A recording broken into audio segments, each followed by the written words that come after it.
Okay, let's go ahead and get started. All right, good evening, everyone. Thank you all so much for being here with us tonight for our first panel, the Future of Puerto Rico, 120 Years of Resistance. My name is Giselle, and I serve on the Central Committee of Diaspora Palante Collective, a grassroots organization of Boricuas and allies across the diaspora committed to the fight for an independent and socialist Puerto Rico, and I will be moderating tonight. So we gather here tonight on July 24th with heavy hearts and powerful purpose to commemorate July 25th. This is not just another day in the history books. It marks the beginning of an ongoing 127-year legacy of colonial domination. On July 25th of 1898, 16,000 US Army troops invaded our homeland at the southern town of Guanica, marking a new chapter in the denial of our independence and self-determination. What followed wasn't passive submission, but 120 years of resistance. From the imposition of US citizenship in 1917, which enabled the drafting of young Puerto Ricans to fight and die in imperialist wars across the world, to the violent suppression of our Nationalist Party and the imprisonment and murder of Don Pedro Albizu Campos. From Operation Bootstrap, which forced over 1 million Puerto Ricans to leave our homeland for the United States, serving our islands to US corporations for profitable exploitation, to the humiliating status of free associated states, which dresses up colonialism in new clothes. Our people have survived catastrophic hurricanes, forced displacements, economic welfare, and political repression. But today, we resist neoliberal privatization and constant blackouts, the worsening impacts of the climate crisis exacerbated by capitalism and the iron grip of La Junta, an unelected financial control board completely unaccountable to the Puerto Rican people. And still we fight every single day. For many of us in the diaspora, our presence here wasn't by choice, but the result of forced migration and capitalist development in Latin America and the Caribbean. But being here doesn't mean that we've forgotten where we come from. On the contrary, we embrace our duty to struggle until victory for our families back home. The future awaiting Puerto Rico is one of freedom. It's freedom from colonial rule, from capitalist extraction, from militarization, and all systems of oppression.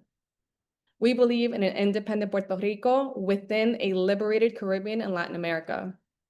That region demands to be respected as a zone of peace where imperialism, capitalism, colonialism, and patriarchy have no home. And that vision extends beyond our archipelago. Haiti's struggle for peace and the defeat of imperialism intervention is also our struggle. The fight to end the blockade on Cuba is also our fight. But tonight, we are deeply honored to be joined by our compañeras and compañeros in the archipelago, who are actively organizing in defense of our people for the liberation of our nation.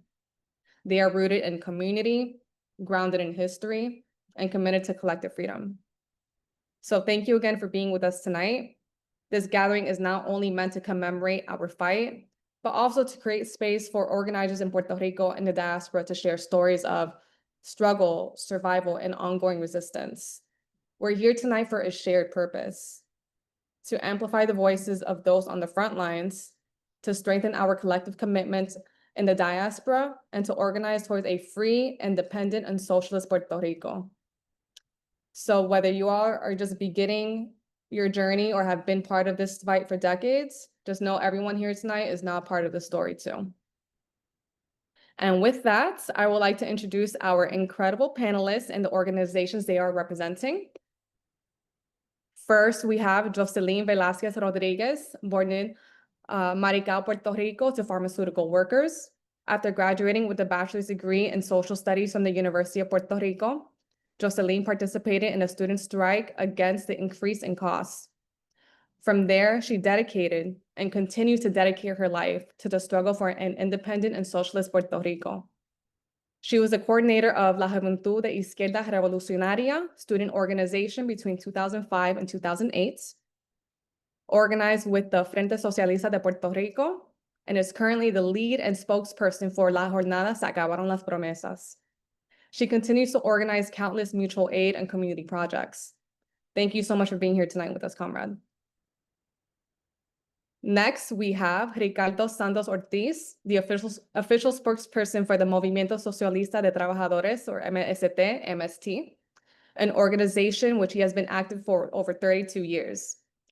He has distinguished himself as a lawyer and advisor to militant unions such as the FMPR, UTL, CGT, and Fleurum. He has also participated in the worker and community organizing processes.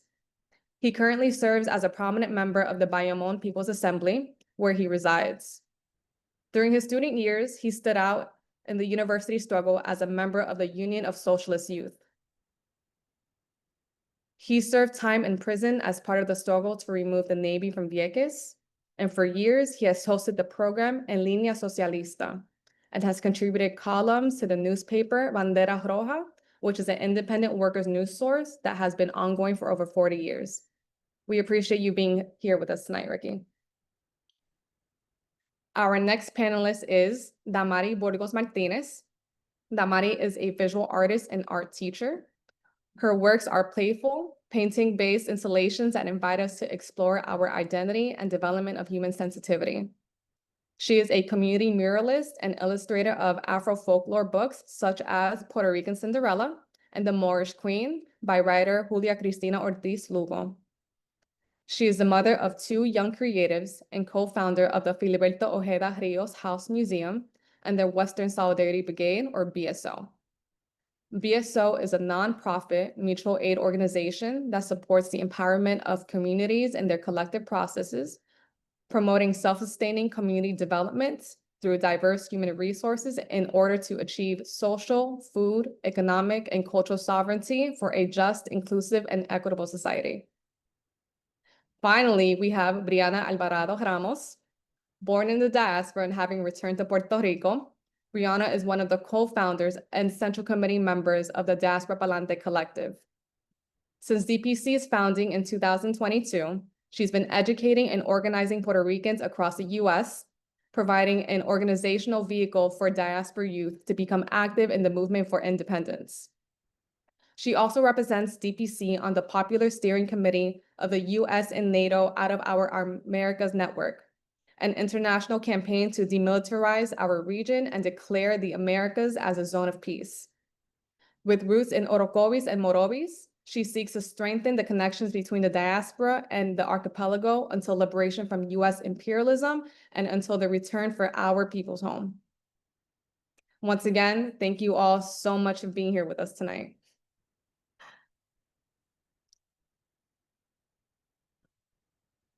Okay, so it is very clear that each of our panelists brings deep experience, vision, and commitment to this work, and we are honored to be learning from everyone here tonight.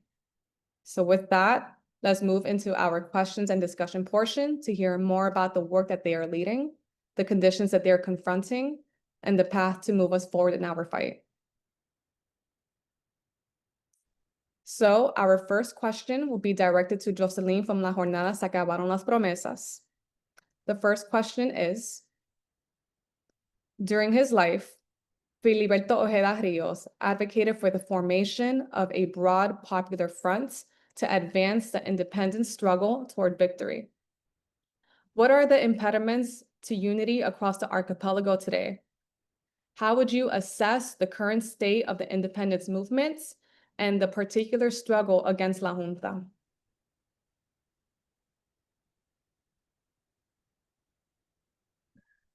Pues saludos a todas, a todos y a todes. Nada, son 3 preguntas y cada una tiene cierto grado de complejidad. ¿Verdad? No quiero pecar de ser arrogante y estoy totalmente segura de que para hablar del tema de la unidad del independentismo en Puerto Rico, hay muchas interpretaciones y maneras de verlo. Así que esta no es ni la oficial y firme ni la única, sino que, ¿verdad? Dependiendo del lugar donde las personas están, es donde ven esa meta urgente, que es, ¿verdad?, una mayor unidad del movimiento independentista. Un poco cuando inician la premisa hablan de los impedimentos. Yo creo que no existen como tal impedimentos, lo que existen son condiciones materiales que hacen más complejo el proceso. En Puerto Rico, por la fragmentación del movimiento independentista, por la persecución política, no se puede descartar de la conversación. Por muchos años, los sectores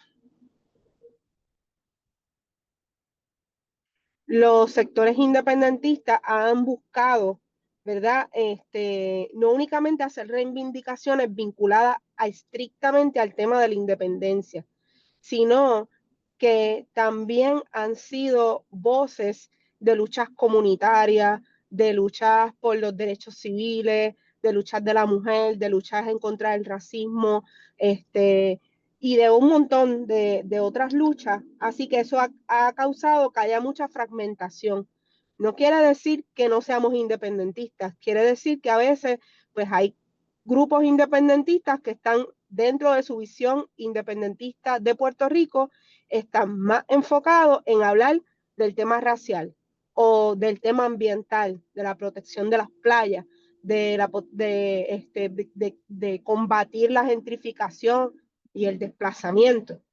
Así que en ese contexto es que a veces el reto que tenemos todas y todos es una mayor coordinación, es poder hablar más, porque a veces tenemos tantas y tantos retos y tantas cosas por las que estamos peleando que ni siquiera tenemos el tiempo para sentarnos y escuchar qué está haciendo mi otro compañero de lucha con el que yo no estoy en la misma organización y que yo sé que está haciendo un montón de cosas, pero yo no me entero porque yo estoy envuelta en las que a mí me tocan hacer. Entonces, eso es un reto. ¿Cómo creamos un espacio permanente que no necesariamente tiene que ser para que seamos una sola organización? En Puerto Rico todavía hablar de una sola organización independentista, ¿verdad? Para mí, y podemos diferir, es casi un imposible. ¿Por qué? Porque hay muchas visiones distintas, muchas maneras de ver el país distintas y hay que respetarlas. Y que cada quien trabaje los puntos que quiera trabajar y de la manera en que lo quiera trabajar. Donde estamos un poquito cojos es en la coordinación, es en hablar de vez en cuando y decir, ¿qué tú estás haciendo? ¿Qué yo estoy haciendo? ¿Qué estamos haciendo que es parecido y podemos hacerlo juntos? Ese es el reto, porque siempre han habido y habrán asuntos individuales y personales, pero esa particularidad no cambia la dinámica dentro del movimiento independentista. Por eso es que no lo veo como, la unidad no es un impedimento. O sea, llegar a la universidad, a la unidad, algo que se nos está impidiendo. Es algo que tenemos que calibrar mejor como movimiento. Cómo creamos esos espacios de diálogo, de conversación, en donde podamos ser más eficientes en el trabajo que estamos haciendo, ¿verdad? De manera colectiva. Eso con relación a la pregunta sobre los impedimentos para alcanzar la unidad. Sobre la pregunta del estado actual del movimiento independentista, es una respuesta que va a variar dependiendo de qué persona, ¿verdad?, la conteste. Pero yo creo que estamos en un momento en que estamos pasivos, para ser honestos, ¿verdad? Creo que se invirtieron muchas energías y no voy a entrar en el debate si las elecciones son o no son la solución, pero se invirtieron muchas energías por muchos compañeros en el tema electoral y todavía hay gente que está como que votando el golpe de esa derrota, entre comillas, porque para mí no fue una derrota, los números fueron muy buenos, pero pues están votando el golpe y están como rearticulando cómo van a hacer la contestación y creo que eso sí nos tiene un poco detenidos, ¿verdad? Nos tiene un poco más lentos en la reacción a todo lo que se está pasando, a todo lo que está pasando en el país, que no es poco, son muchas las cosas que están pasando en el país. Y por otro lado, los grupos organizados, como dije antes, no estamos siendo eficientes en tener esas coordinaciones para saber qué está haciendo el otro y no coincidir en temas a veces en los que podemos hacer lo mismo. Así que en ese sentido creo que el movimiento actualmente está en un momento de victoria, porque estamos viendo un pueblo que está cambiando su forma de ver al país. O sea, hay gente que genuinamente nunca se hubiese imaginado pensarse un Puerto Rico fuera de Estados Unidos. Pero esas mentalidades sí están llegando, lo vemos en nuestra juventud, lo vemos incluso en adultos mayores, personas que de hace 6, 7 años atrás no atreverse a ni con una vara larga a hablar de independencia, ahora decir, perdonando la vulgaridad, que se joda lo que sea antes que lo que tenemos ahora. Y eso es para mí algo importante y un salto importante en los niveles de conciencia de la población. La otra pregunta, estoy tratando de recogerlas todas, es el tema de la lucha contra la Junta de Control Fiscal. La Junta de Control Fiscal para nosotros, y lo digo desde la jornada se acabaron las promesas, no es un fin en sí mismo, sino que es una manera de que se visibilice, se vea el impacto del colonialismo y que por muchos años se le dijo al pueblo que nosotros teníamos una relación pactada con los Estados Unidos y que la gente entienda que eso es falso, que eso es una mentira. Yo creo que a este punto de las cosas, solamente gente que está totalmente enajenada por decisión propia, no por imposición, pueden justificar la presencia o la existencia de la Junta de Control Fiscal, pero mayoritariamente yo entiendo que la gente sí entiende el mensaje de que la Junta es una impuesta por el Congreso de los Estados Unidos, que no es una institución democrática y que ha venido a destruir la gran mayoría de los reclamos justos de la gente, que van desde la destrucción de las protecciones ambientales, va en contra de los derechos de los jubilados, el desmantelamiento de nuestro sistema eléctrico, la precaria situación de salud, la poca ¿verdad? Seguridad pública y así por el estilo podemos ir renglón por renglón de la cotidianidad del puertorriqueño y vemos cómo la Junta no ha mejorado las condiciones como se prometió, sino que ha sido, ¿verdad?, cómplice del saqueo del país. Así que en ese sentido, este año se conmemoran 9 años de la imposición de promesa. El próximo año ya son 10 años de la imposición de la ley promesa y de la Junta de Control Fiscal.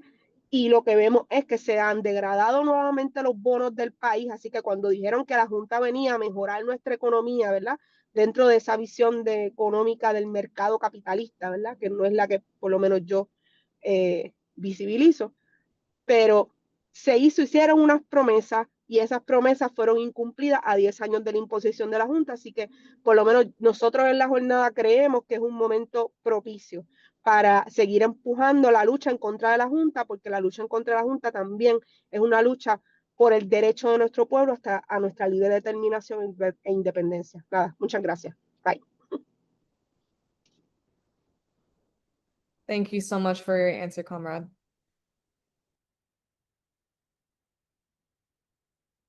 Okay. The next question will be directed to Ricky from Movimiento Socialista de Trabajadores. The question is, where are the most active sites of class struggle in Puerto Rico today? What are the challenges facing the labor movement? And how is your organization working to overcome those challenges?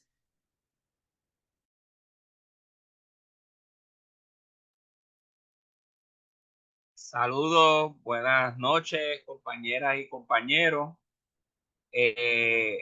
Antes que nada, quiero darle las gracias a la gente de la Diáspora Parlante Collective que nos han permitido este espacio para compartir con gente tan chula como ustedes, mucha juventud, que eso me gusta también, y me llena de energía.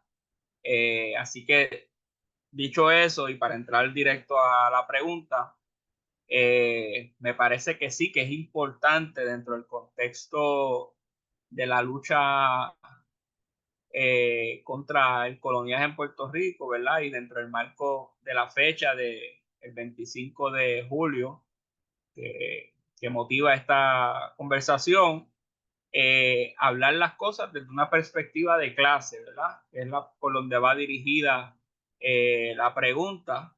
Y la realidad es que la colonia de Puerto Rico ha sido, a lo largo de los 127 años de coloniaje con los Estados Unidos, pues ha tomado rumbos bien insospechados, entre ellos el que en algún momento fue la famosa vitrina hacia Latinoamérica de lo que podía ser vivir bajo el ala del águila americana.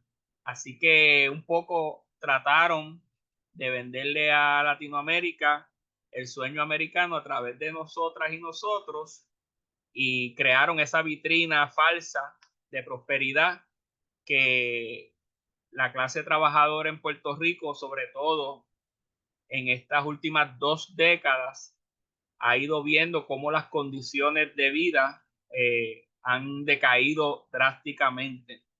Esto yo creo que en Estados Unidos también está sucediendo, pero en la colonia los catarros que dan allá, acá son neumonía, ¿cómo es una enfermedad bien grande.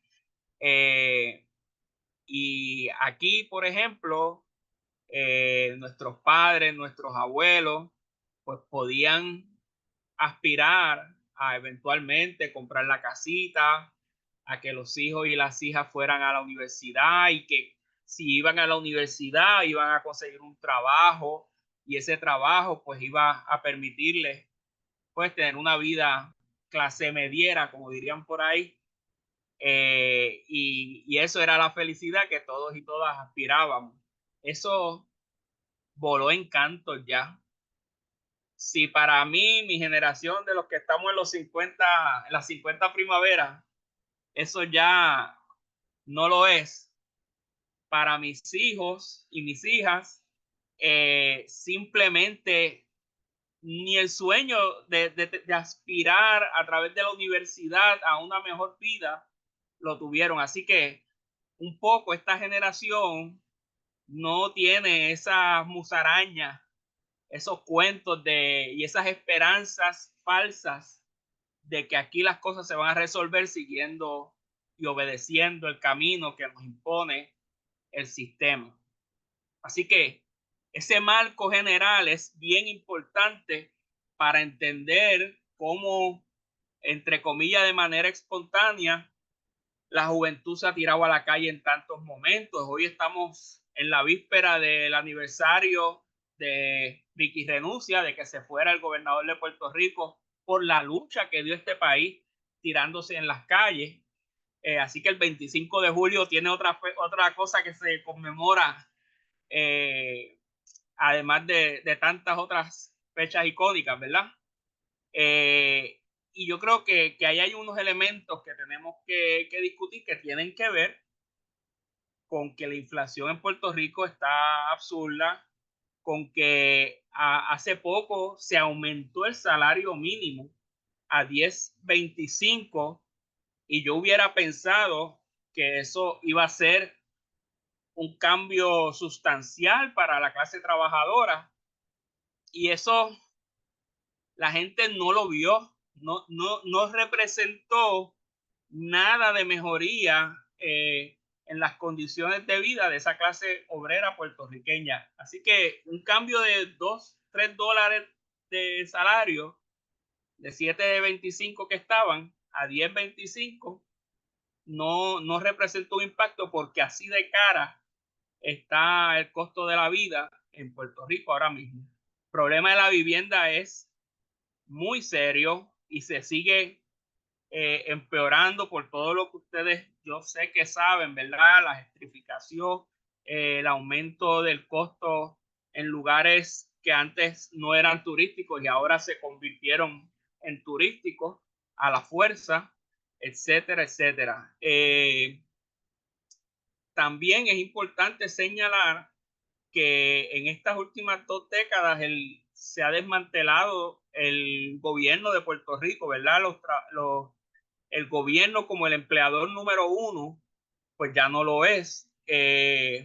Y eso ha implicado también una devaluación en el trabajo público y ha afectado grandemente a los sindicatos que eran parte del empleo público y que tendían a ser los sindicatos más militantes en Puerto Rico, ¿verdad? En las últimas décadas. Dicho eso, y yendo a otra pregunta que me trajeron, pues ciertamente toda esa crisis, todos esos aspectos negativos que yo he mencionado, pues han provocado una gran reacción en el país. Yo creo que el tema de la privatización del sistema eléctrico es quizás el tema emblemático.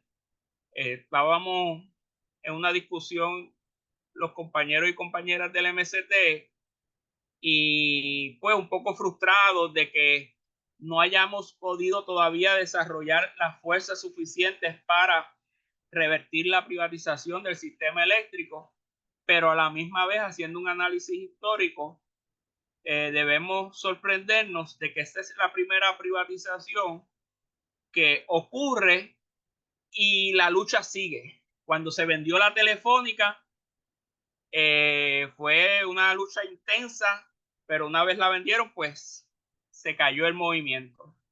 En este caso, el pueblo, no solo Lautier, pero más que Lautier, el pueblo en general, mantiene una presión en el gobierno de Puerto Rico al punto de que yo me atrevo a decir que la campaña electoral del 2024, el tema fundamental en esa campaña fue el tema de cancelar o no el contrato a Luma. No se hablaba mucho de Genera, pero también estaba en la ecuación. Y en ese sentido, hoy día, al día de hoy, se está considerando seriamente por el gobierno de Jennifer González cancelar el contrato de Luma. Eso es algo que puede suceder y que está en nosotros y nosotras dar ese empujón final para lograr cancelar el contrato y que vuelva a manos públicas, porque lo que no queremos es que el contrato pase a manos de otra compañía privada y que repitamos el mismo problema que hemos tenido con la privatización a través de Luma y Genera. Así que ese tema, ahí es donde yo me atrevería a decir que se ha reflejado la lucha de clases en los últimos años de manera más evidente y con la discusión a veces de altura, otras veces por el piso, pero la discusión del tema de lo público, lo privado, por qué la empresa privada no puede dar un servicio fundamental a menor costo y con mayor calidad que lo pudiera hacer una empresa pública. Se ha logrado en algunos niveles a entrar a ese debate profundo, ¿verdad? Que tiene que ver, ya nos pone a hablar un poco de capitalismo versus socialismo, si queremos decirlo así. Y eso pues es un punto positivo que debemos entender. Por ejemplo, y ya entrando también a la última pregunta, nosotros en el MST nos dedicamos para la campaña electoral, ya hice los 10 minutos, nos dedicamos en la campaña electoral a hablar de la siguiente campaña: la privatización fracasó. Y estuvimos dando charlas por toda la isla, ¿verdad? Con nuestros recursos limitados, llevando ese mensaje para fomentar que la campaña electoral vaya dirigida a ese emplazamiento al tema de la privatización, porque nos parece que es un elemento, un tema central que tiene que ver con los problemas actuales, pero también tiene que ver con la independencia que queremos. No podemos hablar de una independencia donde quienes gobiernen sean los intereses privados de Puerto Rico y de Estados Unidos. Para esa independencia no es que estamos luchando para una independencia para las mayorías del país. Para ir ya finalizando también campañas o luchas importantes que se han dado en Puerto Rico y que se siguen dando. Una es el tema de las escuelas charters, que ustedes en la diáspora conocen seriamente. Se ha logrado mantener a raya las escuelas, pero el gobierno de Puerto Rico está en una nueva ofensiva y eso nos convoca a ser más solidarios con la Federación de Maestros, con otros gremios que están dando esa lucha y nosotras y nosotros mismos en nuestras comunidades. Hoy precisamente se anunció la venta de la compañía suiza Dairy, que se cumple un año de la huelga que se estuvo dando el año pasado de los trabajadores de la CGT, y traigo ese elemento porque ha habido se han empezado a dar unos pasos importantes en la organización de los trabajadores y las trabajadoras del sector privado, cosa que nos ha costado mucho adelantar en las últimas décadas. Así que eso es un pequeño destello de esperanza que se va levantando por ahí. Y para ir redondeando, me voy diciendo que el 31 de agosto, muchos de los que estamos aquí vamos a estar en la Marcha por la Independencia, que es una marcha que se está organizando por un buen grupo de organizaciones independentistas que hemos entendido la unidad en la acción y que como un proceso de solidaridad, de unidad entre distintos sectores, pues nos hemos convocado para hablar fuera de la época electoral, fuera de un contexto específico de que está ocurriendo algo en particular. No, aquí todos los días es un buen día para hablar de por qué nos merecemos la independencia y por qué debemos luchar por la independencia. Y dentro de esa excusa que es tan natural, pues poco a poco ir elaborando las razones ya más profundas que nos sirvan de consenso de todas las organizaciones y cada vez hacer un consenso más sólido de forma y de contenido. Así que yo estoy muy esperanzado con que esa actividad sea un éxito. Se hace en un momento histórico, ¿verdad? Y sabemos que desde la diáspora se están dando pasos importantes para solidarizarse con esa marcha, cosa que me parece hermoso. Muchas gracias. Thank you so much for being part of this tonight. Thank you so much for your answers. Yes, Brianna, for the diaspora, look out for actions that we'll be having in the diaspora for August 31st. And like Ricky said, every day is a good day to talk about our independence. Every day is a good day to talk about our fight. Every day is a good day to organize. Thank you, Ricky. Okay, the third question that we have for this evening will be directed to Damari from BSO. Damari, tell us about the Essencia project and the opposition to its construction. What actions are being taken to challenge the project? Muchas gracias a todas y a todos por allí en la diáspora.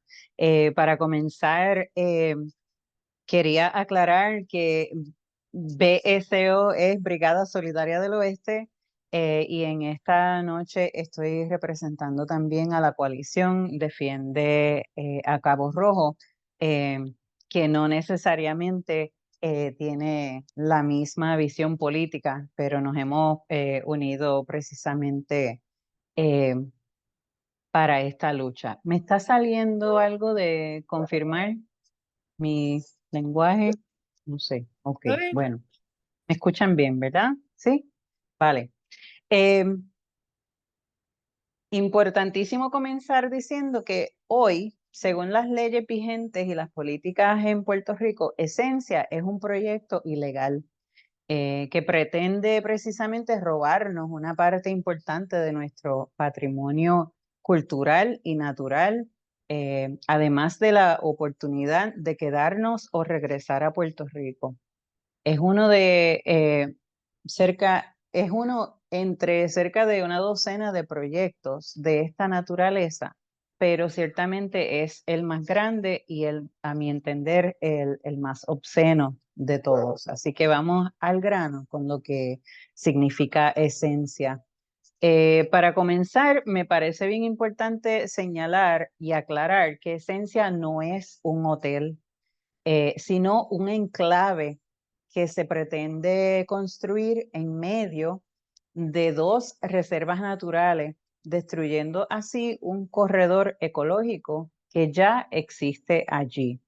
Esencia propone en esa ciudad burbuja ultra lujosa que mide aproximadamente 20 veces el tamaño del viejo San Juan, entre Boquerón y Combate, incluye 3 hoteles de mega lujo, cuyas habitaciones rondan en unos $1,500 la noche. O sea que no sé qué puertorriqueño o puertorriqueña podría pagarse una noche en esos hoteles. Cerca de 1,200 mansiones de $2 millones para arriba, 2 campos de golf de 18 hoyos cada uno, una escuela privada de kinder a 12, residencias para empleados, quienes tendrían que entonces entrar por una entrada back of house entry, o sea, una entrada segregada del resto de las entradas del proyecto, lo que significa 2 cosas. Primero, que nos retrocede a la época de las haciendas, ¿verdad? Y de la segregación que hubo a raíz de las centrales azucareras en Puerto Rico. Además de que también connota que los empleados y empleadas no van a ser locales, sino que van a ser personas que evidentemente necesitan dónde vivir. Pretenden tener un aeropuerto privado. De hecho, ya hemos visto jets en el área oeste entrando y saliendo de esa área. 2 town centers, dentro de los cuales van a tener sus propios restaurantes, un museo donde van a exhibir entonces lo que nos van a saquear en términos de yacimientos arqueológicos de nuestros antepasados aquí en Boriken. Un centro de trauma propio, y aunque no se le da mucho énfasis, también se ha mencionado, y es de entenderse, que van a tener una marina. Y lo que hemos sabido de expertos y expertas en la pesca es que para crear una marina tienen que dragar por lo menos 15 pies de profundidad, y quienes hayan tenido el privilegio de visitar la playa Los Pozos, es una playa súper llanita donde anidan las tortugas marinas y hay praderas marinas. O sea, es una playa súper llanita. En esa área tiene hábitat especial de criadero de carrucho, de manatíes, de careyes y de tortugas marinas. Y esas praderas marinas hemos aprendido que precisamente son parte de todo un ecosistema que absorbe el carbono. Que en ese sentido, pues imagínense, no es tan solo un lugar hermosísimo con mucha diversidad ecológica, sino que está haciendo un trabajo brutal, ¿verdad? Para protegernos ante la crisis climática que estamos viviendo. Además, que colinda con todo un sistema de mangles donde habitan ostiones, que quienes hayamos tenido el privilegio de comer ostiones en Boquerón, pues saben que eso es una de las cosas más especiales precisamente de esa zona. Todo con el falso pretexto de un supuesto desarrollo económico que es totalmente cuestionable cuando entendemos que primero no se le está dando valor, ¿verdad? Económico, por supuesto, a todo lo que se va a perder en ese lugar, tanto a corto, mediano como largo plazo. Además, que el gobierno de Puerto Rico ya se le ha otorgado a los proponentes unos casi 500 millones de dólares en exenciones contributivas y en créditos contributivos. Eso, primero que se vende, porque hay todo un mercado y esas cosas a mí no me caben en la cabeza, pero la idea de que tú puedas vender una exención contributiva es una loquera que realmente funciona así. Ellos disfrutarán por 10 años libres de arbitrios de construcción. No van a tener que pagar IVU. Bueno, no pagarían IVU porque no vamos a permitir que el proyecto se dé. No pagarían CRIM, no pagarían impuestos en fuel tax, impuestos en petróleo y derivados del petróleo. Y tendrían entonces 90% de exención contributiva en sus salarios. Imagínense, o sea, ¿qué paquete es este, verdad? Cuando se nos está vendiendo que esto va a traer desarrollo económico, sin embargo, a ellos le estamos regalando tanto nuestros recursos naturales como el patrimonio arqueológico y prácticamente medio billón de dólares en contribuciones. Este proyecto entonces amenaza nuestra seguridad hídrica, porque quienes hayamos visitado Boquerón o Combate, tal vez estamos ajenos a la situación que viven los residentes y las residentes de esa zona, que cuando se llenan, como este fin de semana, los caborrojeños están almacenando agua porque se les va el agua con tanta densidad poblacional que surge con las visitas de turistas en fines de semana largos. Así que ya de por sí el acceso a agua dulce y agua potable es algo totalmente eh, precario en este momento en Cabo Rojo. Imagínense si tuviéramos esa cantidad de personas ocupando y acaparando ese recurso. Igualmente nos pone en riesgo las vidas de los vertederos de esta zona, porque Puerto Rico está viviendo una crisis en términos de basura que genera precisamente ese capitalismo voraz que nos han sometido por tantos años en este sistema colonial. Así que todos los poquitos vertederos que todavía les queda vida para seguir recibiendo basura, pues van a irse a pique con la cantidad de basura que va a generar este tipo de proyecto. En ese espacio ahora mismo hay cientos y cientos de especies de flora y fauna que son endémicos solamente en Puerto Rico, algunos de ellos que están en peligro de extinción, como es el guabairo, como es la mariquita, como es el manatí. En el Carrucho, en Florida, se declaró en peligro de extinción y este es un criadero de carruchos, imagínense. La pesca, que en Puerto Rico es un asunto cultural, ancestral, especialmente en esta área, se arriesga con este proyecto.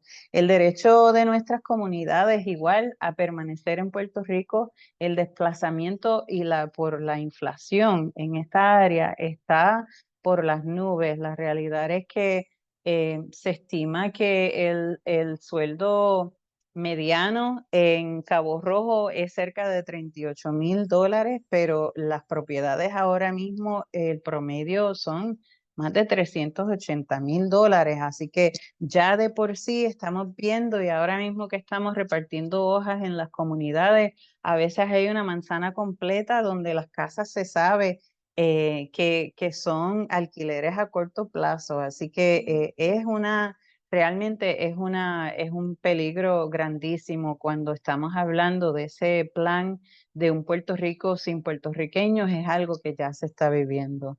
El balance ecológico de nuestra región, porque esto no solamente afecta a Cabo Rojo, sino que afecta a toda nuestra región.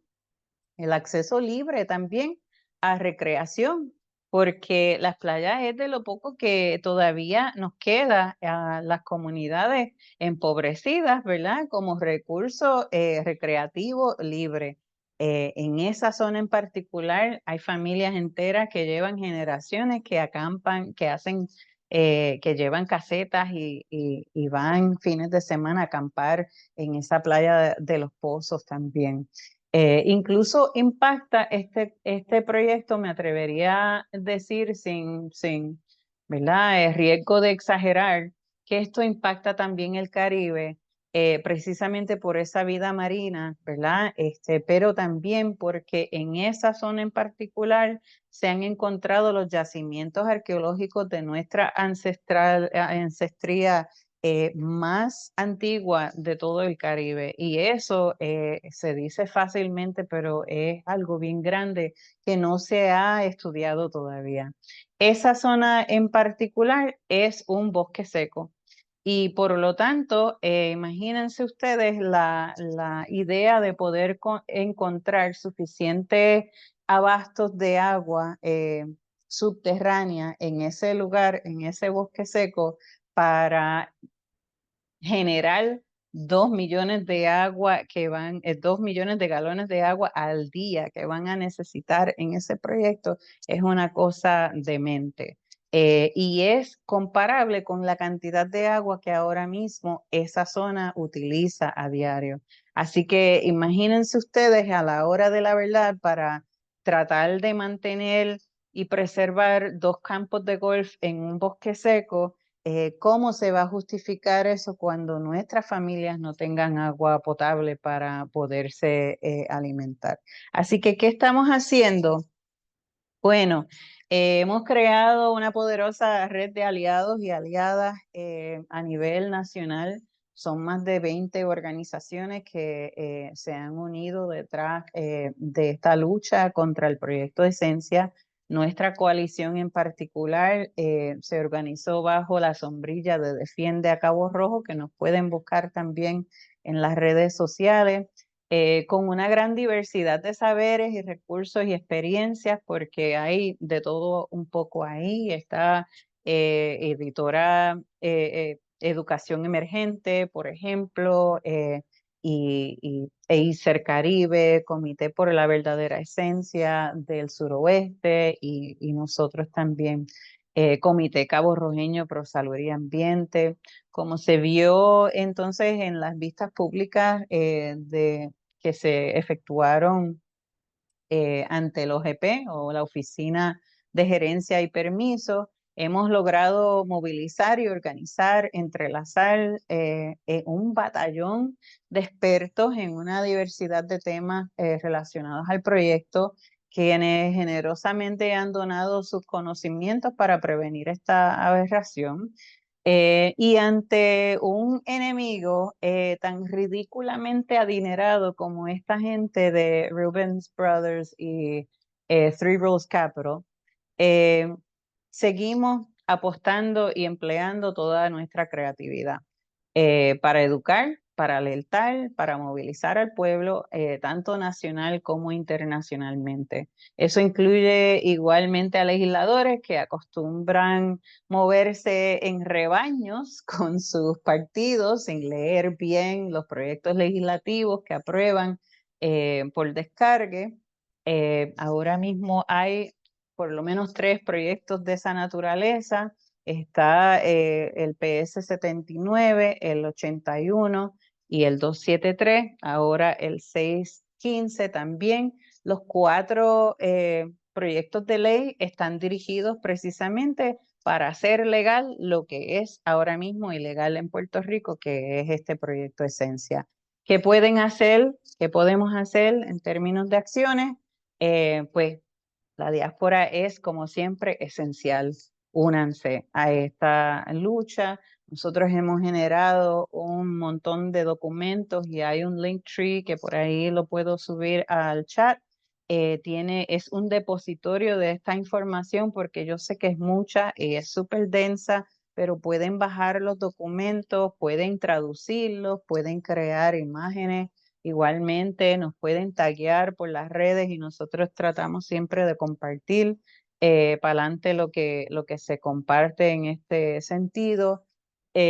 Mañana se estrena, 25 de julio se estrena La esencia del conflicto, parte 3 de Gabo Ramos en la cervecería Pura Vida, que son de unas compañeras allá en Cabo Rojo, súper chulas, así que ahí vamos a estar en el estreno de ese documental. También hay una petición en change.org que pueden buscar. Si entran a change.org y escriben esencia, les va a aparecer rapidito la petición. Y en esa petición está la información de manera bilingüe, así que está también explicando ahí la situación en inglés. ¿Qué más? Pues nada, seguirnos en las redes sociales y por favor amplificar y masificar esta información porque Esencia no lo vamos a permitir y esta lucha es por la vida y es en realidad una amenaza a todo aspecto de la puertorriqueñidad. Así que gracias por el espacio y aquí estamos. Thank you so much, Damari. Thank you so much for educating us about what's happening with Esencia. I will admit, most of what you said was very painful to hear. But as Damari said, the involvement of the diaspora is absolutely crucial to educate other people on what's happening, to mobilize and organize to stop this because it's not going to happen. We cannot let it happen. And our final question for our last panelist, to Brianna from Diaspora Palante Collective. Brianna, tell us about DPC's strategy to mobilize Puerto Ricans in the diaspora to raise the demand for independence within the United States. How does DPC relate to the broader left in the United States and across the Americas? Peace, everyone, and thank you to all of our panelists for being here this evening. Just a quick note, si necesitas interpretación en español, tú puedes hacerlo para abajo. Thank you for being here this evening to everyone, all of the panelists, to share your experiences and perspectives on what is to be done as we mark 127 years of U.S. colonization in Puerto Rico. So just a little bit about the Diaspora Palante Collective. We are a grassroots organization that was founded in 2022 out of the need to mobilize and organize the growing number of Puerto Ricans that have been forcefully displaced to the United States. Since then, we've been able to recruit members across 17 different states, developing 3 chapters with 3 more in development, growing our network and building strong relationships with other revolutionary organizations, and doing our part to garner public support for Puerto Rican independence. Recognizing the hypocrisy of theory without practice, we prioritize action through public education and community organizing, supporting migrant solidarity networks in Washington, D.C., organizing political education forums in New York City, Atlanta, and Maine, and hosting cultural events and community building activities in Florida. We are constantly working to grow our organization, strengthen our movement, and connect our struggle to the struggles of all oppressed people across the Americas. A key aspect of our struggle is to rekindle and strengthen authentic relationships between those in the diaspora and those of us in the archipelago. We host annual brigades to reconnect diaspora Puerto Ricans with those that are on the front lines in the archipelago, to learn from one another and build towards a united front as one nation pursuing liberation. Our intention is to create a militant revolutionary force to support the liberation of our homeland by fighting the empire from the inside. But overcoming the old world is only half of the responsibility of the revolutionary.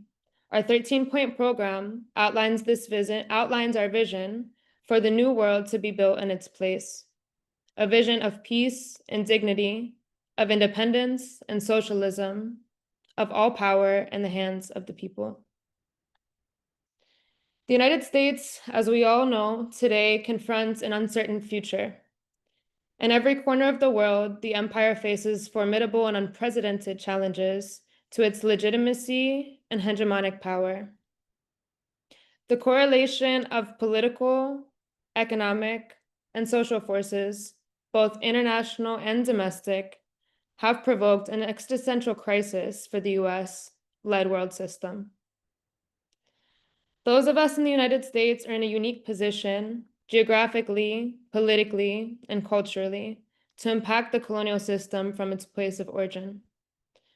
As Che Guevara reminded us, we are fighting the most important fight of all in the belly of the beast. This is the epicenter of the ongoing horrors affecting the world today. And so, what is to be done?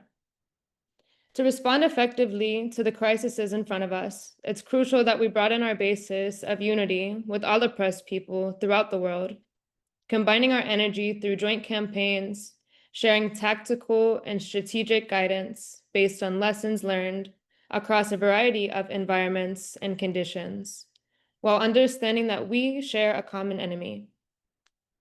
Our struggle is one with the indigenous and African people of the Americas, with the Kanakamoli of Hawaii, with the Chamorro of Guam, and all people resisting imperialism and the occupation of their lands. Our freedom, as Giselle mentioned earlier, is incomplete without the freedom of Haiti, and without the end to the blockade on Cuba, and the flourishing of socialism across the Caribbean. How do we do this? Through propaganda, agitation, and political education at the widest levels, by reaching our friends, families, and neighbors and drawing them into conscious political activity. By identifying and utilizing our leverage, as workers in the United States, we hold leverage that most others around the world do not. The bombs dropped on Gaza are produced in the United States. The hedge funds guiding the austerity agenda of La Junta are based in the United States. The financial, political, and military centers of US power are located in the cities in which we live.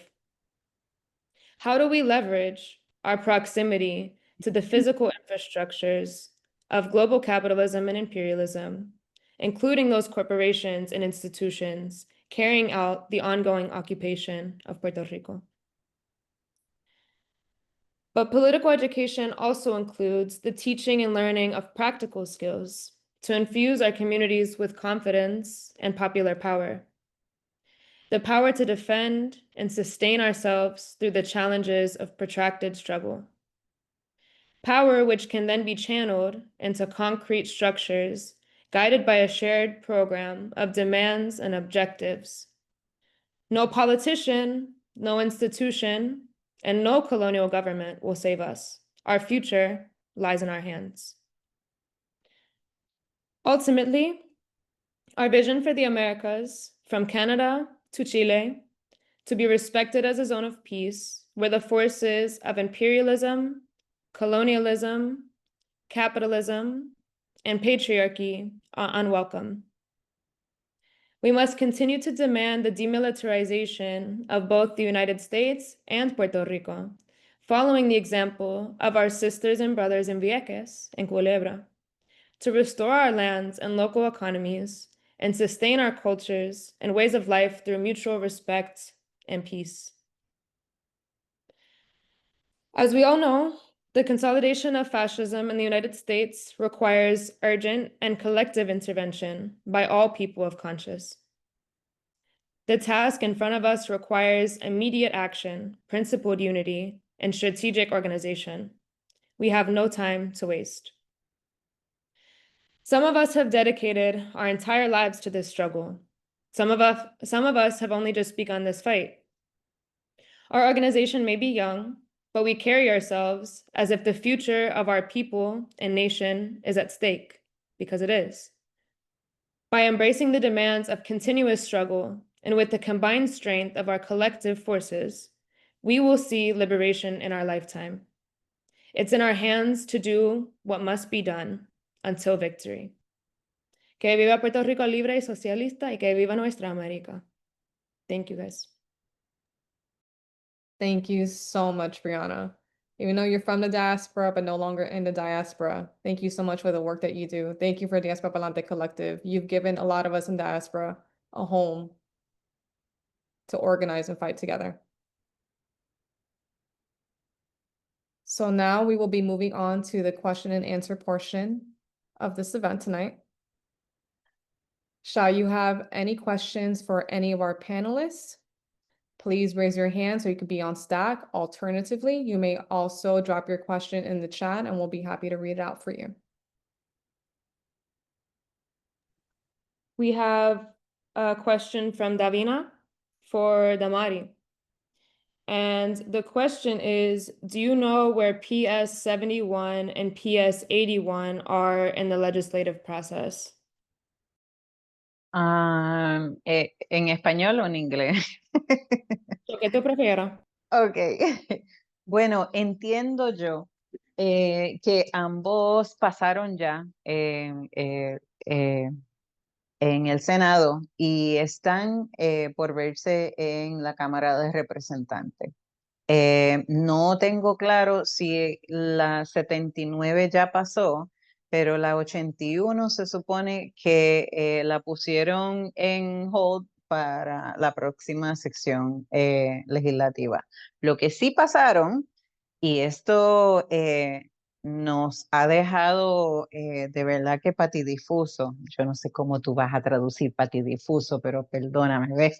Es la ley 615, la 615, que en las últimas semanas han estado hablando sobre el impuesto en los celulares, porque así es que nos conducen a engaño, ¿verdad? Nos ponen a pensar bueno, no es una tontería, pero sí suena a tontería. Dentro de esa ley, en las últimas líneas, porque apuestan a que los legisladores van a moverse en rebaños partidistas y no van a leer estas cosas que muchas veces igual se las dan a última hora para asegurarse que no puedan leer a tiempo, ¿verdad? Pero ciertamente dentro de esa ley, que se supone que sea sobre impuestos a los celulares, al final incluyeron todas unas cláusulas sobre que permite explotar los suelos rústicos especialmente protegidos para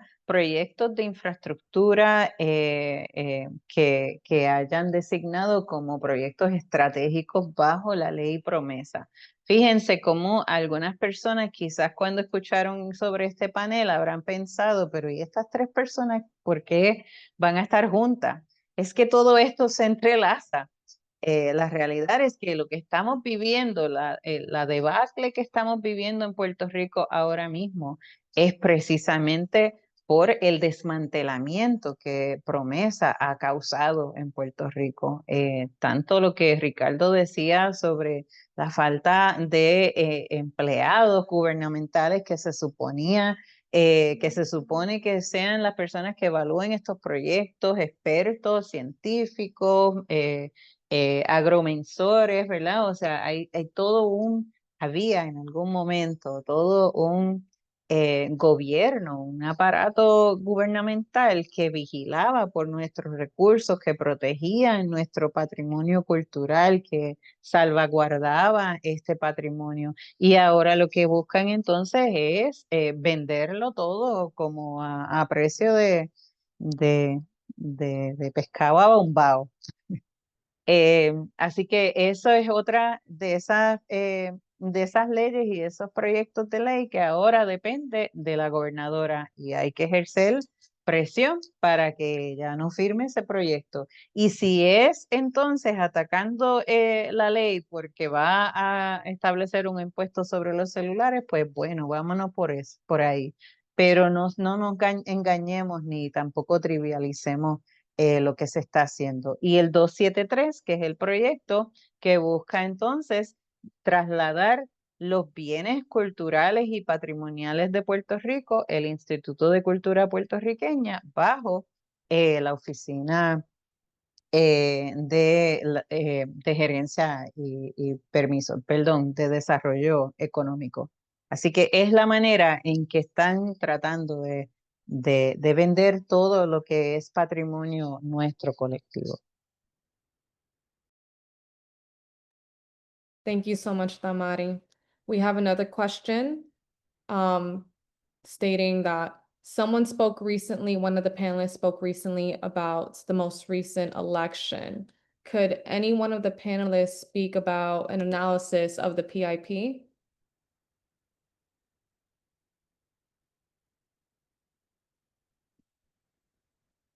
And the PIP being the Puerto Rican Independence Party.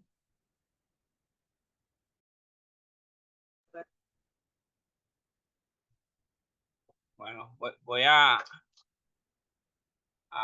tirarme al charco. El Partido Independentista Puertorriqueño es un partido de más de 50 años de existencia.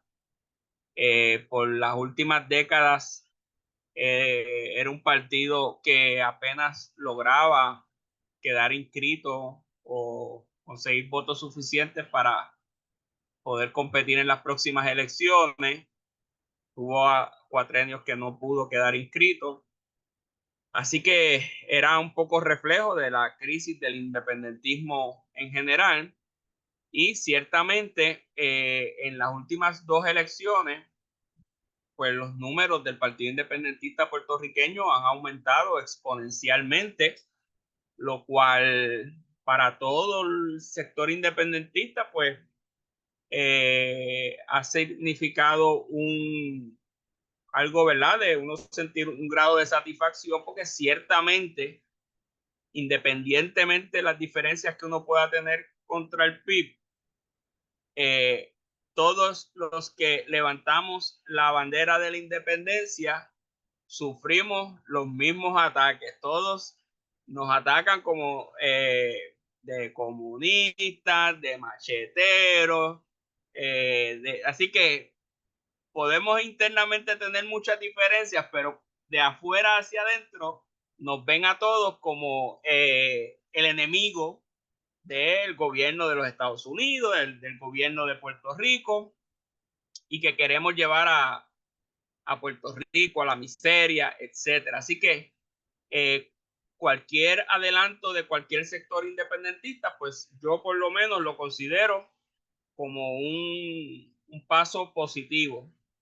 Ahora bien, ciertamente ese proceso de crecimiento en votos del PIB ha ido acompañado de una visión, de una decisión bien concreta del PIB de plantear que las elecciones no son plebiscitarias, no, el estatus no está en issue en las elecciones. Espero que me entiendan con lo que estoy diciendo, ¿verdad? Y en ese sentido ellos plantean, voten por el PIB, que nosotros vamos a traer un gobierno limpio, un gobierno más solidario, un gobierno antineoliberal por lo menos, más conectado con unas luchas sociales.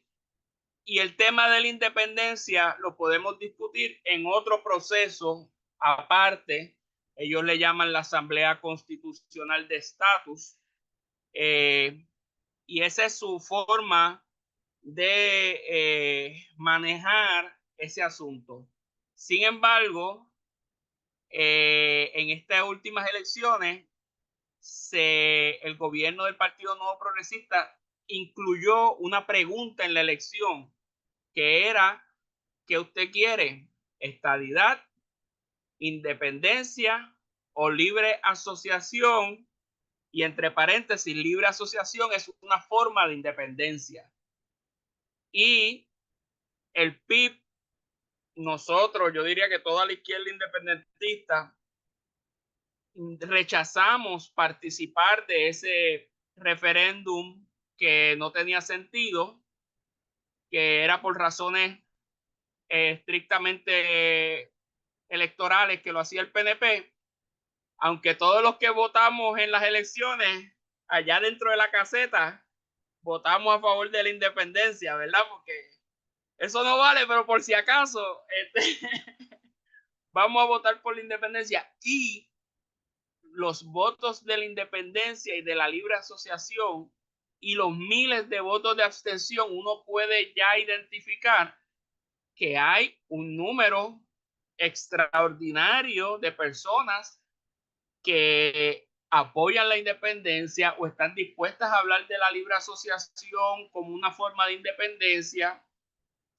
Y es algo que hasta los independentistas que hemos estado en esto todos los días, a mi entender, nos sorprendió positivamente. Así que, por un lado, el discurso independentista del PIB se ha ido aguando para lograr escalar en las elecciones internas de la colonia, y eso tiene muchos peligros, hay que decirlo. Así empezó el Partido Popular, diciendo que el estatus no estaba en issue, y el Partido Popular lo fundaron socialistas e independentistas, y terminó en donde ustedes saben. Así que sin negar que, sin hablar, sin querer decir que punto, que el PIB ya es para descartar y nada de eso, no interpreten eso, sino yo estoy mencionando el peligro de lo que está haciendo el PIB, ¿verdad? Pues la realidad es que ha habido un crecimiento, por lo menos numérico, del apoyo a la independencia. Así que el PIB se encuentra en un momento, para ir a la pregunta, de un crecimiento electoral, y está por verse si ese crecimiento electoral se transforma en un crecimiento organizativo a nivel de base, de comunidades, porque el reto del independentismo, de los que estamos aquí hablándoles a ustedes, es que si ya tenemos cientos de miles de personas votando por la independencia, nos toca poner las condiciones para que esas personas estén trabajando para la independencia. Y un poco Jocelyn hablaba de que habían muchos independentistas por ahí en muchas luchas, pero no necesariamente se están enfocando esas luchas o atando esas luchas a la independencia o al socialismo, que es desde la perspectiva en que yo lo manejo, ¿verdad? Pero eso es un reto importante, y el hecho de que se vaya rompiendo los clichés de qué es ser independentistas o qué significa la independencia, nos da más oportunidad de decir: yo soy líder obrero y soy independentista, y qué, yo soy líder comunitario en la lucha contra la faltera en Bayamón y soy socialista, ¿y qué pasó? Y allá en Esencia y allá en otros lugares, etcétera. Y entonces que la gente sepa que quienes se han estado jodiendo en tantas luchas por tantas décadas, cuando tú los raspas un poquito, son socialistas, son independentistas que ven en las luchas de pueblo un paso hacia adelante para el país que queremos construir. Thank you so much for that breakdown, Ricky. Thank you. Our next question is, could any of the panelists speak on the state of disability rights in the archipelago?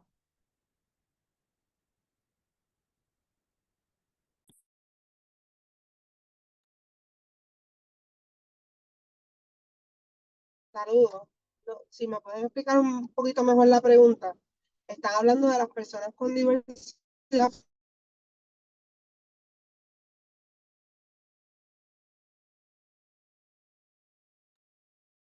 Jocelyn, no te escucho. No sé si ustedes están teniendo problemas escuchándola. No creo que estaba bien. ¿Jocelyn habla?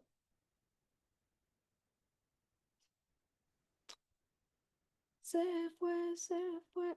Que quería que le explicaran un poquito mejor la pregunta. Adelante, Sí, es Jocelyn. que tengo dudas. Mi duda es si están preguntando sobre las personas con diversidad funcional. Y Sí, cuál eso es el estatus de la pensé. isla. Sí, Yes, of course. So someone asked, could any of the sí. panelists speak on the state of disability rights in Puerto Rico right now, or the impacts of the colonial crisis on disabled people?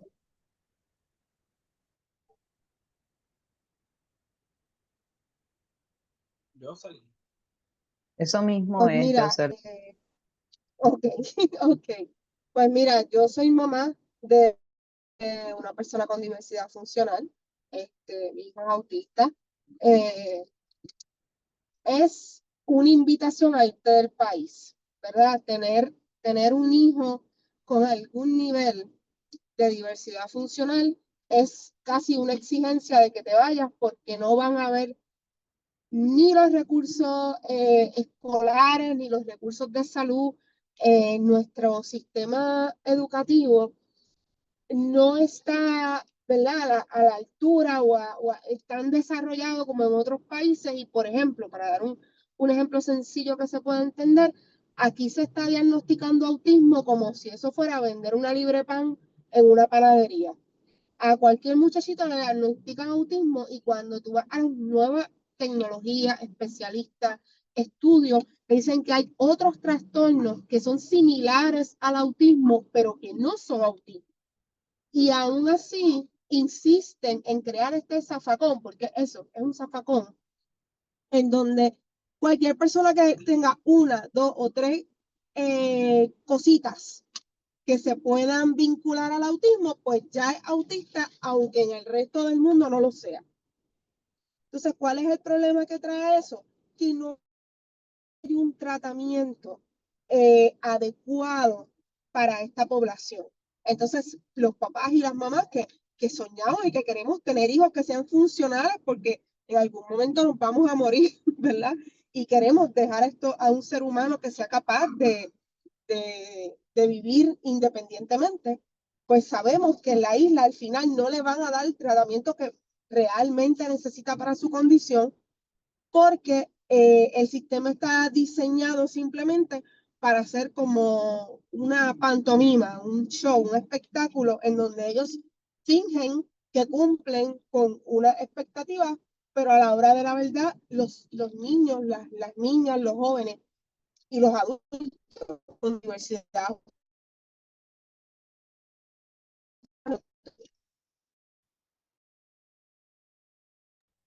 diferentes esfuerzos. Por ejemplo, hay uno que a mí me gusta mucho, que lo propuso la compañera María de Lourdes del PIB, que es crear un archivo único de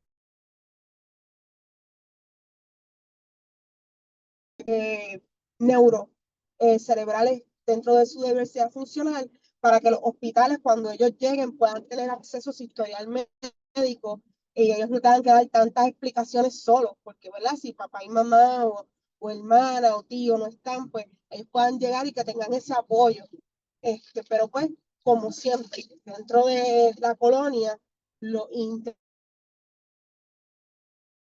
son más importantes y es más importante legislar para destruir Cabo Rojo y para destruir que legislar para garantizarle calidad de vida a la gente con diversidad funcional. Nada, no sé si con eso contesté o creemos preguntas, pero por ahí lo dejo.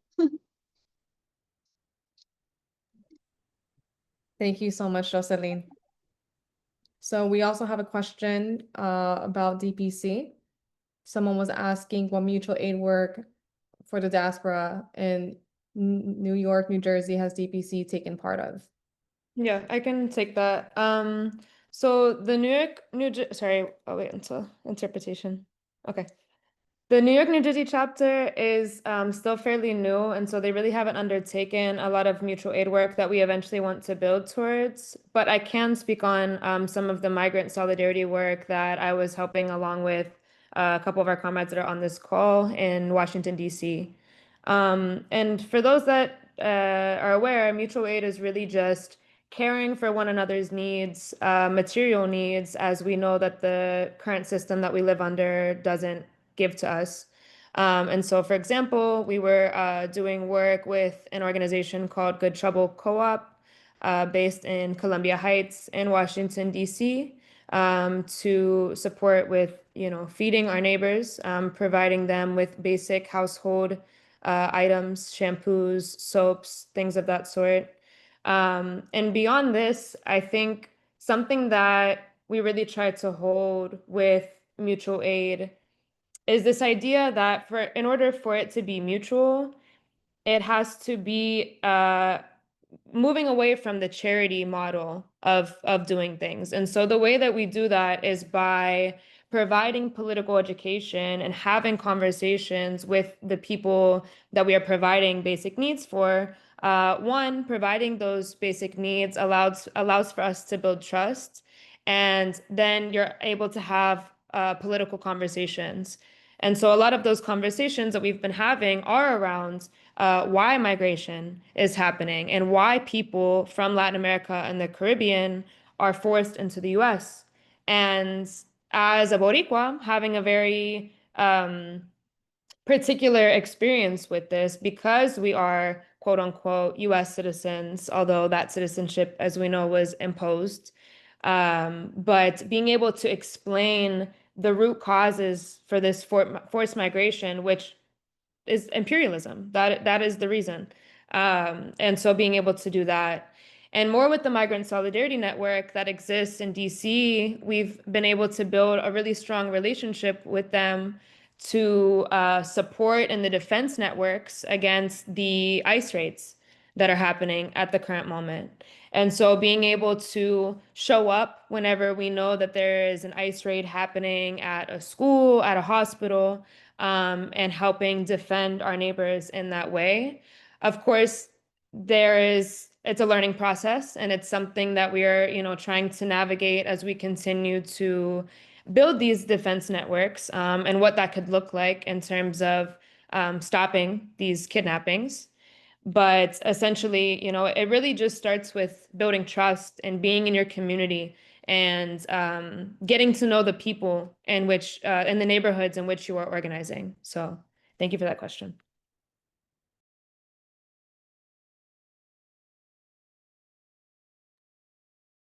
Thank you so much, Brianna.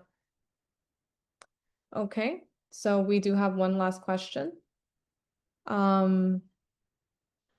Has solidarity with Palestine raised consciousness or contributed to greater anti-colonial resistance in Puerto Rico and the US? This could go for any of the panelists are welcome to answer.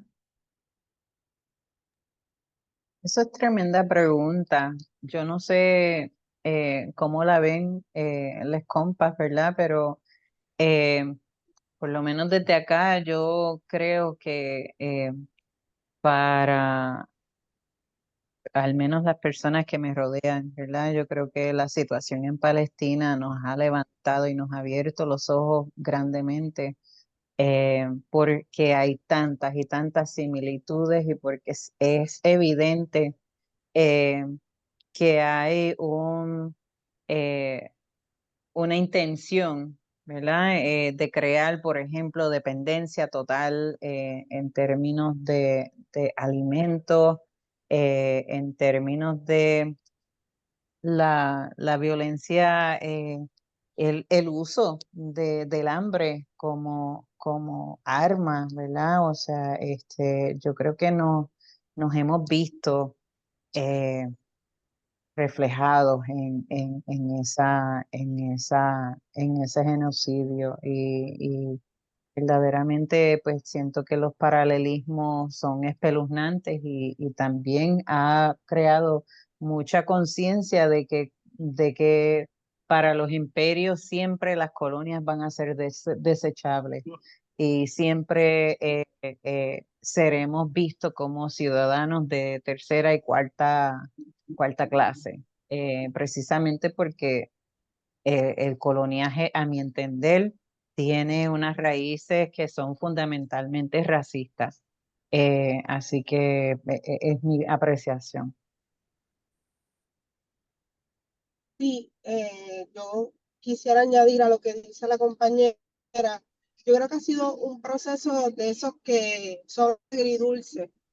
Primero, y doloroso, ¿verdad? Porque todos hemos tenido que observar con un nivel absurdo de impotencia cómo se desgarra la vida de cientos de miles de personas, ¿verdad?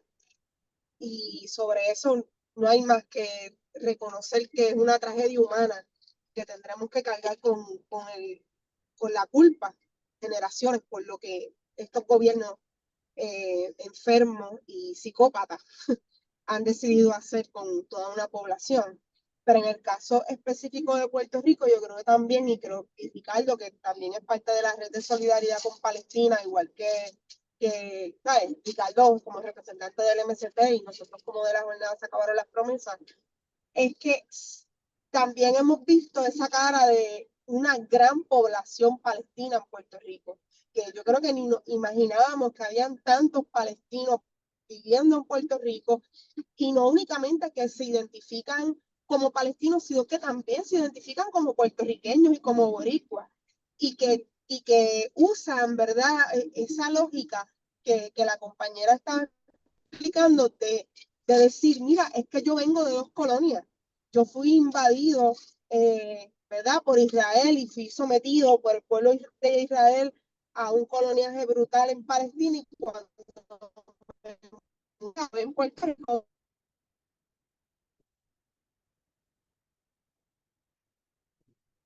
Thank you so much, Jocelyn.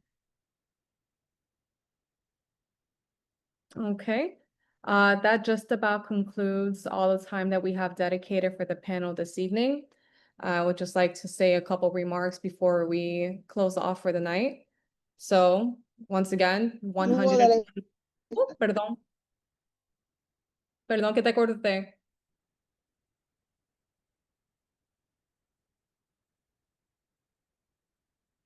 Hello, ¿escuchan? Sí, aquí estamos. Sí, sí. Pues nada, que hemos tenido un proceso de descubrir que hay una comunidad palestina grande en Puerto Rico, una comunidad boricua que sufre muchas de las precariedades que también sufre la comunidad palestina, y que somos pueblos hermanos que desde la colonia en Puerto Rico luchamos tanto por la emancipación del pueblo puertorriqueño como por la emancipación del pueblo palestino. Nada, eso era todo.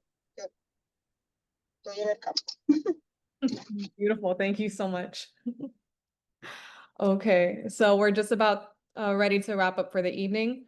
I just want to leave you all with a couple closing remarks. As I was starting to state earlier, we're here with 120 years of resistance. We're still here, we're still breathing, we're still fighting. Thank you all so much for joining us tonight and bearing witness to these stories, these truths, and visions shared by our comrades in Puerto Rico and beyond. But this conversation does not end here. Let tonight be a reminder that the struggle for Puerto Rico's freedom is ongoing, and each of us, whether in the archipelago or in the diaspora, we all have a role to play. So for those of you who've joined in the diaspora, specifically in the United States, and are ready to organize, build power, and resist, we invite you to join Diaspora Pa'lante Collective.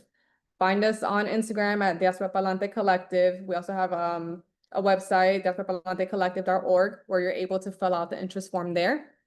But most importantly, for tonight, carry these stories that you've heard with you to amplify the voices of our comrades here tonight, organize in your community and with DPC, and never lose sight of the future that we are building for a free, independent, and socialist Puerto Rico.